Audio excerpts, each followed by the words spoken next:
News. प्रियसीनेच केला 2 लाखाची सुपारी देऊन प्रियकराचा घात। आरोपी अवघ्या काही तासातच पंचवटी पोलिसांच्या ताब्यात।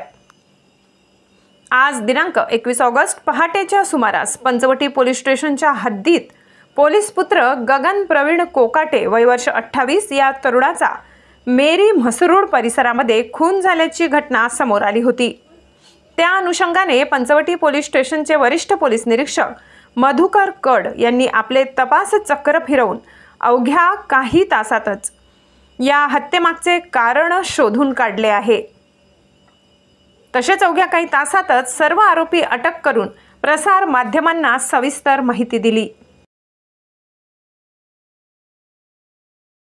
आजी कोकाटे राहणार वृंदावन नगर हे आमचे पोलीस खात्यातील सहाय्यक पोलीस उपनिरीक्षक म्हणून नाशिक पोलीस दलातून रिटायर झालेला आहे। त्यांच्या फिर्यादीनुसार आज त्यांचा मुलगा गगन प्रवीण कोकाटे वय 26 वर्ष याचा मेरी कंपाऊंड बिल्डिंग नंबर 3च्या जवळ रोडवर खून करण्यात आला होता। त्यानंतर त्यांच्या फिर्यादीवरून खुनाचा गुन्हा दाखल करण्यात आला होता।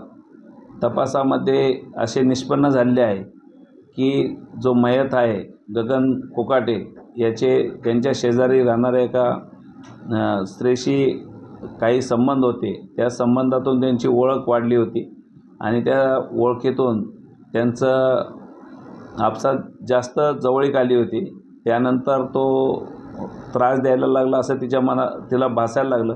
त्यावरून तिने काही लोक हायर करून म्हणजे त्यांना 2 लाखाची सुपारी देऊन टोटल त्याचा काल रात्री खून करण्यात आलेला आहे असं तपासात निष्पन्न झालं आहे।